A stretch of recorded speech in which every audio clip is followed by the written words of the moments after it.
Yu-Gi-Oh! Is one of the most difficult trading card games to get into. Since September of 2019, I've been spending £30 a week on sealed products trying to create my own competitive dragon deck from scratch. No trading and no buying individual cards. So far we've spent over £1,000 on packs and achieved a second place regional top, securing an invite to the next European Championship. The ultimate goal is to top one of Yu-Gi-Oh's largest, most competitive events, and this is my journey. You're watching Yu-Gi-Oh!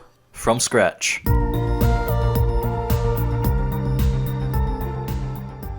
Oh my god, it feels like it's been so long since the last episode. Welcome back to Yu-Gi-Oh! From Scratch, episode 43. And what the hell is this card, by the way? Manipulator of Souls. I've never seen this thing in my life. We're down to the final 10 installments before the end of Season 1. So in this episode, we're going to be making a little bit of progress towards some of our goals. Before we get into any of that though, we have a couple of extra pennies thrown our way thanks to the kind hearts of Vincent Storm, Lasha Janasha, Connor James, Stephen Byers, and Lavender Lemonade. Thanks to these guys and everyone else that supports the channel, Season 2 is definitely on the cards, it's affordable, and we're gonna go hard. If you want to make your own contribution through either Patreon or YouTube channel memberships, you can do so, as always, by clicking the links in the description. Now, while we continue on our journey towards the Dragoon build, there's a couple of things that we need to worry about. Rise of the Duelist is, of course, now legal, and it introduces a bunch of different cards and decks that really makes us think. Dogma Invoked potentially being a big one puts up Mechaba within 5 summons, rendering Nibiru pretty much useless, and Maximus also sending 2 cards from the extra deck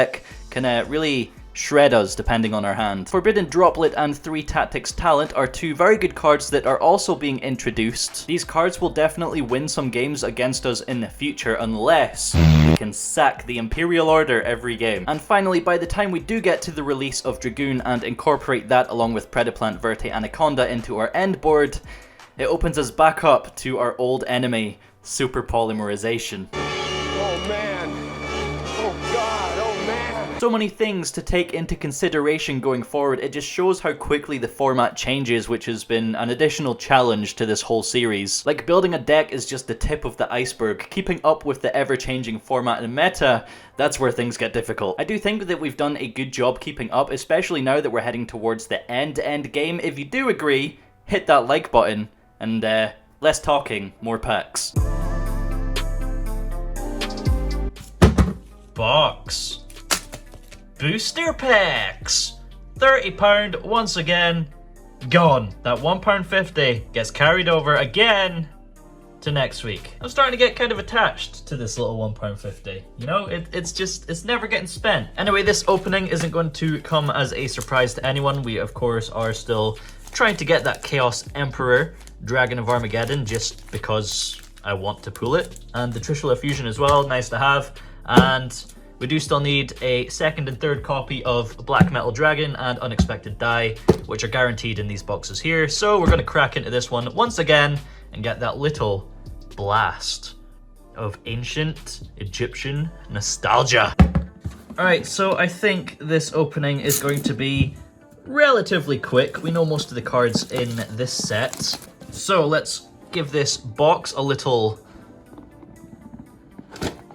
Very nice. Very nice. Any misprints? Yo, is that Dark Burning attack? So this should just be more Dark Magician promos. I suppose I can take them out of here. So I can sleeve them up to put them in the binder. We have Dark Burning attack, Dark Burning magic, and the Dark Magician Self Raigeki. Very nice. Egyptian tablet there of Dark Magician. Looking very buff. Very buff there. Very square. Koki, Miru, Iron, Dark... Yeah, okay. So there we go, a bunch of nice looking secrets. Ignore the flash, it's quite dark and dull and rainy and gloomy today, so I've had to use the flash to make things look nice. Let's crack on in to our red eyes, blue eyes, and Slifer decks. But first we're going to have a surprise Trishula pack. See if we can pull the goods. We have Intruder Alarm, Yellow Alert. We got to call on our backup crew because the red eyes are attacking. Yep, that's what's happening there. Okay, Appliancer Dryer Drake with his little socket there. Formud Skipper, So I guess that's another rarity bump. We have 2 out of 3, I think, so far now. Invoked Elysium and number F0 Utopic Future Crap. Alright, which deck shall we open now, huh? Let's go into the Blue Eyes deck. Let's see if we can play Blue Eyes.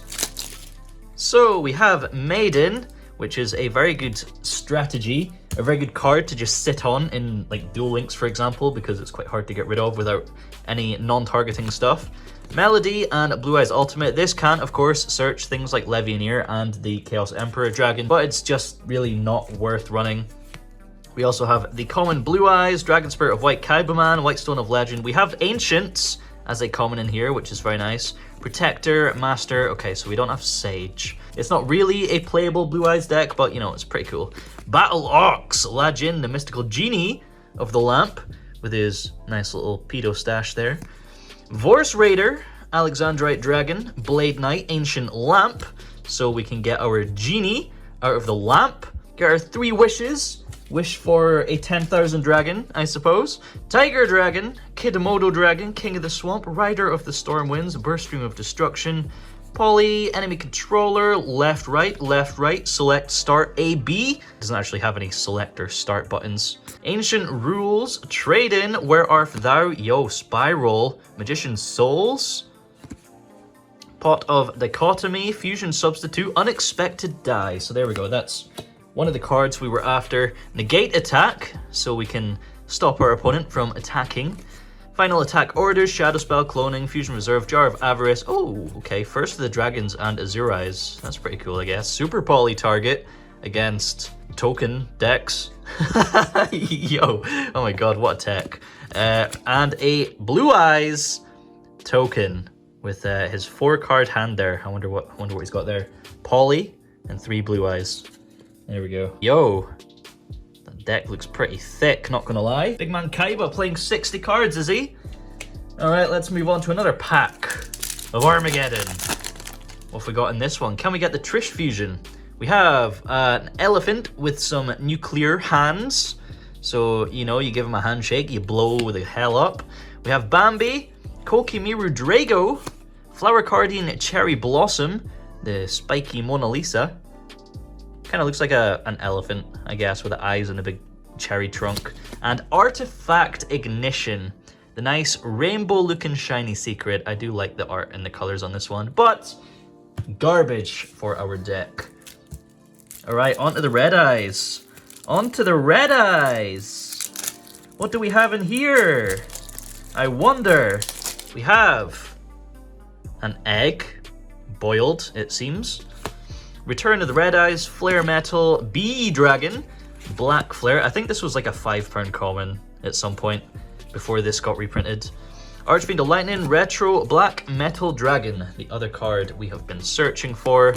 And of course, we also have the Time Wizard, Flip the Coin. And Inferno Fire Blast, Red Eyes Fusion, just in case we lose our other one, I suppose. Another Poly, Scapegoat, yep, very cool, and a token. Pack number 3, we'll save the big boy pack for last. Let's try our luck on the Red Eyes.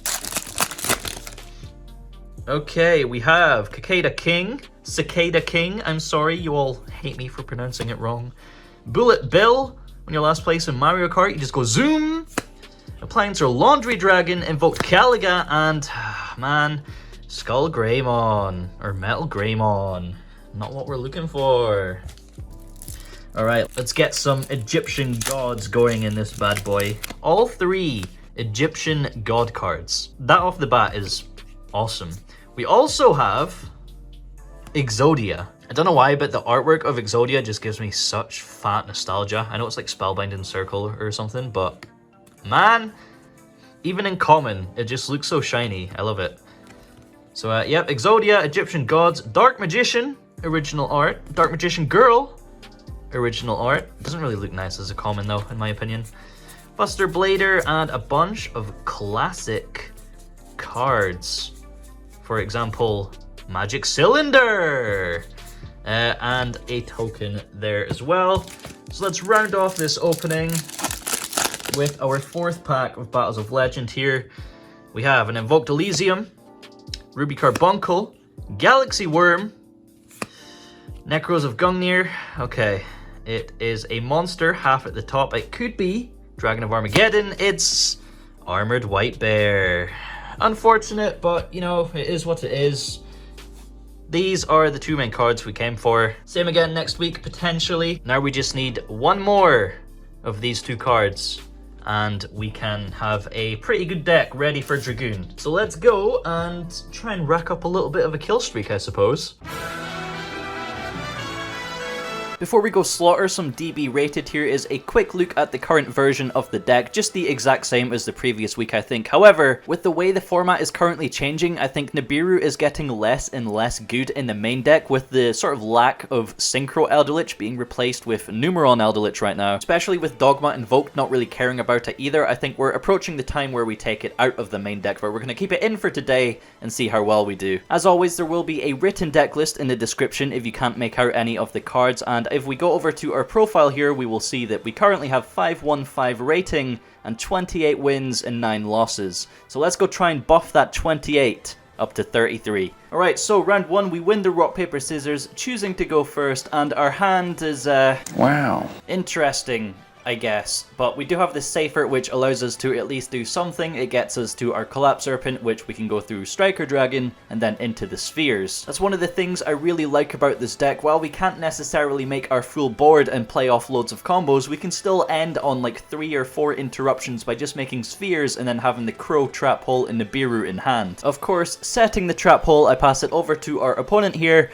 and we're playing against Dinos. Searching for a Miscellaneousaurus off of Fossil Dig, he goes ahead and activates its effect, which we have to negate so that our Nibiru is not useless. I could have just crowed it on resolution as well, but I felt like that was a little bit too much resources going into just the one card, so I allow him to pop off, hoping that Nibiru is going to stop him. They get a Search for Pill and Ultimate Conductor Tyranno, so he's definitely just going for the Unga Boonga OTK Big Dinosaur Stomp Stomp, with some synchro plays in there as well thanks to the Aeolo he had in hand, but on the resolution of Needle Fiber, I bounce it with the Spheres, preventing him from getting into the Linkross. Summoning Absorouter sets us up nicely for next turn, because when we activate Nibiru and send it to grave, we can get a Search for Tracer. We also DD Crow his Monster Reborn target, which was a baby Ceresaurus he could have used to synchro into Herald for the negate. Now with all that out of the way, he unleashes Jurassic Park onto the board and goes for the big OTK. However, I give this man a history lesson. In a fraction of a second, the entire asteroid disintegrates. Guess he doesn't like history, huh? Round 2, we lose the rock, paper, scissors. We're going second, and we're against a dude that's got like double our rating. He's got over 1,000 at least. Opening up a pretty decent hand, it turns out we're playing against Salamangrate. He was playing super fast, which is always really stressful, but I don't think his hand was too incredible, because he starts with a Buffalo and ends on a Balinx with Parallel Exceed going into the Baguska, which we can play through, and one back row. Top decking an Arboria makes our hand a lot more playable, and if you don't know what Baguska does, basically it's a continuous effect that switches all monsters to defense position and negates their effects. Because Link monsters can't be put in defense position, they bypass this restriction. Anyway, our Maggie gets negated by Impermanence, and then our Noodle gets destroyed by Ghost Ogre. However, we are able to continue playing. Using Boot Sector Launch to summon Synchron from hand, we can get to a Romulus and then revive a dragon with World Legacy Guard Dragon to make a live LP. Unfortunately, I accidentally summoned Brotaur off of LP's effect just because of muscle memory, and because of Baguska, I can't get its effect. Therefore, I'm stuck and have to just go into Borrelsword. Obviously, Borrelsword by itself isn't going to do a whole lot, and we get smacked by $70.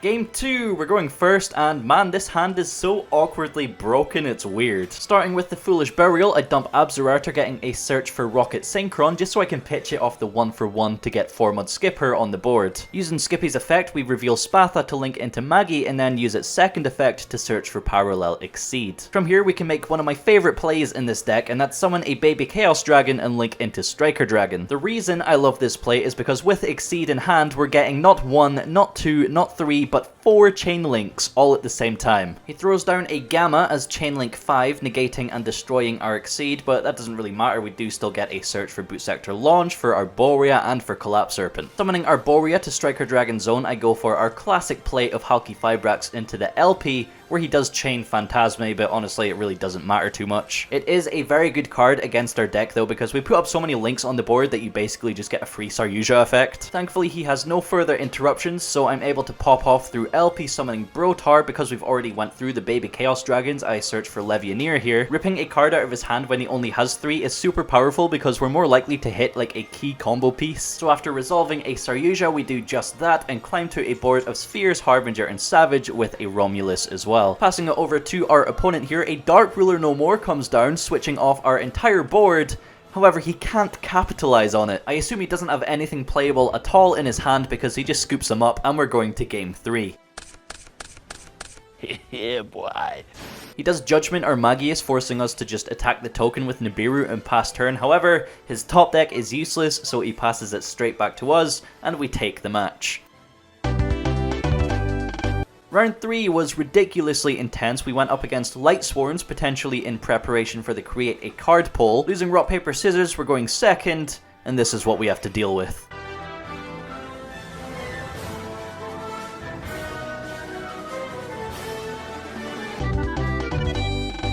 Okay. Round 4, we win the Rock, Paper, Scissors, thankfully against Adamanticators, so we're going first. However, everyone is playing Gamma and Impermanence right now because of Numeron being everywhere, so it's very worrying to see fragile hands like this one, where a Gamma ends our entire turn. I don't think this is going to end very well for us. Thankfully, DD Crow isn't once per turn, so we have 2 interruptions, but is it enough? I dropped the first one on the Mecha Phantom Beast O-Line, the target for Metal Marcher, to make it a little bit more difficult for him to get to the big negate board.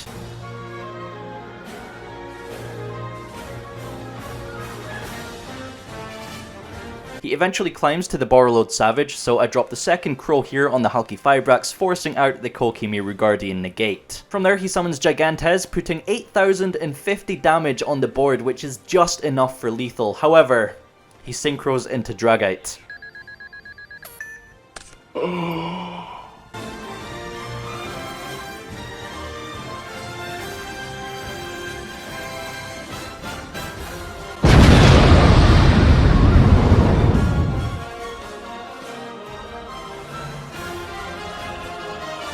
What an incredible turn of events. Not only did he miss lethal, our top deck was perfect, man.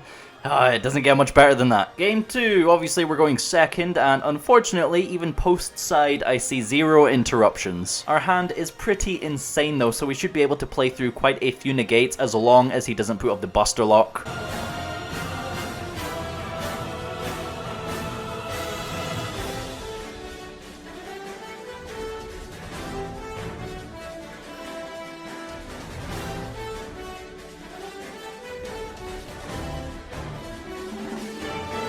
I honestly don't know how, even though he did whiff on the Seeker, he's only able to end on a 3-material Apollousa and a Borreload Savage, so essentially 4 negates. The thing I do like about this matchup is that when they end on Apollousa, they're giving us a zone to special summon Crusadia monsters too, meaning we don't have to rely on the normal summon. So you seen he negated the Skippy there with Apollousa, but we were able to continue comboing with our Crusadias. Chain blocking our Magius with Draco, we get both of them effects off. He then allows our Striker Dragon to go through as well. Summoning Arboria, I link into Halki Fibrax, which of course does get met with another Apollousa negate, so he has 1 left on the Apollousa, and then 1 Savage negate as well. Summoning Collapserpent, I link into LP and get a search for Wyverburster, which he allows to go through, and then, surprisingly, he allows LP to go through as well. I have the Chaos Space lurking in hand, just waiting for him to use up all his negates, so I can search for Levianeer and then just blow up his board. So yeah, summoning Absorouter off the LP effect, we link it all into a Saryuja, chain blocking the draw 4 with the Absorouter effect, which he allows to go through. I probably would have negated that if I was him. But yeah, from here I activate the Chaos Space to search for Levianeer. I then summon the Wyverburster,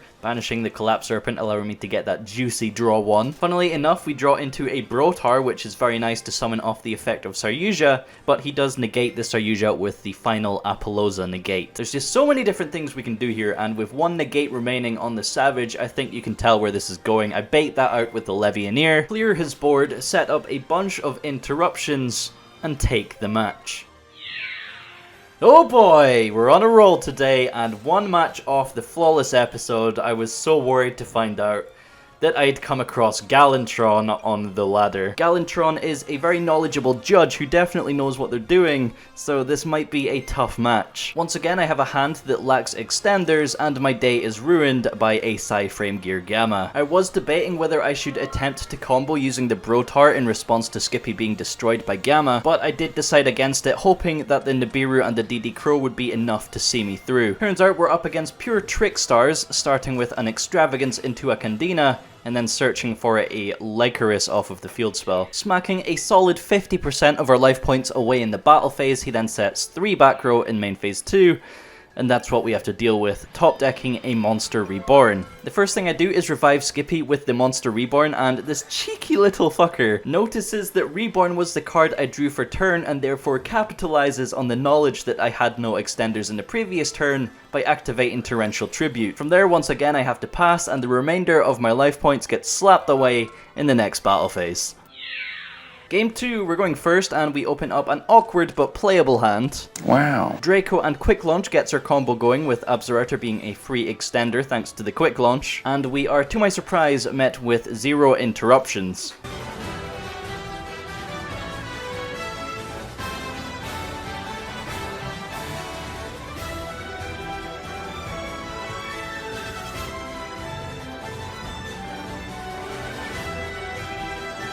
We get to a 5-piece board where instead of the extra deck lock and the Rafflesia, we instead have Ghost Ogre and Cosmic Cyclone, which is much stronger against this kind of deck. So Galantron starts with Light Arena, which we Cyclone, and then follows up with a Candina, which we drop the Ghost Ogre on. Obviously, the effect will still resolve, fetching a Lilybell from the deck, which will get special summoned, and we don't really care about this because Hope Harbinger will just redirect the attack, and therefore we won't be taking any battle damage. 3 back row are set, and it's over to us where we top deck a Chaos Space, really not that useful right now, but we do have game on board. Reincarnation gets flipped just with the intention of putting it in the graveyard so that it can use its second effect to revive a Trickstar and survive a turn. I know for a fact that if we negate it with Savage, then we're just going to get Solemn Striked, but I feel like we're in a position to take that risk. You see, I even call it in the chat, and what do you know, we do get Solemn Striked. On resolution, this will trigger Brotaur, allowing me to get Levianeer from the deck, which will blow up the rest of the field in main phase 2, and he's only got 1 card left at that rate, and we have Imperial Order as well. So quite obviously, we're going to a game 3. Okay, we're going second. We see Arboria and Draco, which is basically full combo, and we have a Gamma there as well for insurance. Starting off with a pot of Extravagance, Galantron normal summons a Planet Pathfinder, which tributes itself to search for a field spell. I think that's fine. I'm really not too worried about a light stage, but Numeron Network gets searched, and oh dear. We do have Gamma, which would stop Utopic Zexal in the standby phase, but only bad players activate Utopic Zexal in the standby phase. Good players will play around Gamma and Impermanence by waiting for their opponent to activate a card before triggering their Zexal. So Gamma on its own is not going to be enough, and we might be in a little bit of trouble, but that will do it. Yep, that will do it. Going through the main phase, the first thing I do is activate Impermanence, targeting Utopic Zexal. Obviously, it just gets chained to the Impermanence, allowing me to chain Gamma. Got him! Now, the thing that makes Gamma even more insane is the fact that we now have 2 free bodies to work with, and Gamma being a tuner is very helpful. So going through our Crusadia combos, I use the Gamma to make Halki Fibrax, which does get met with a Lost Wind. In an attempt to continue comboing and resolve LP, I use Boot Sector Launch to try and summon the Silverrokket from hand, but the field spell gets met with Ghost Ogre, and from there we're a little bit stuck, but we can just link into Saryuja and go for the kill. Ah, look at that, man. You'll love to see it. 33 wins, 617 rating. Oh my fucking god, I did not expect that. Oh my god, 1337 ranking. What are the chances? Holy shit. Here we go, boys. We're back on a 7 kill streak now, and with there just being 10 episodes left in the season, our number of remaining attempts at trying to get the nuke are really, really low, so we have to make it count. Right, so between now and the next episode, I think the format is going to go under some real severe changes as people figure out how to work with the new Rise of the Duelist stuff. With there now being so many different good going second spells that really hurt combo decks, I think it's worth putting anti-spell fragrance in the side deck. Not only that, but it should help combat the rise of Dogma Invoked and things like Megalith as well. So lots of testing to be done in order to adapt to the format as quickly as possible. In the next episode, you should potentially have some tournament gameplay. Hopefully that will give us some insight as to what to expect and therefore allow us to continue playing towards the nuke with no surprises. Anyway, that's gonna do it for today. Thank you so much for watching if you have made it this far. If you haven't already, I would really appreciate it if you could take a second to go down and tickle the like button. Subscribe if you haven't done so already, and if you're feeling extra generous, treat yourself to some merch. Peace.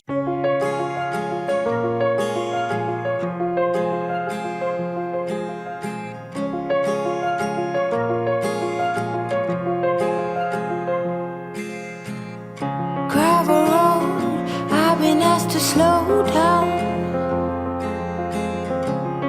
Fireplace, do you know how?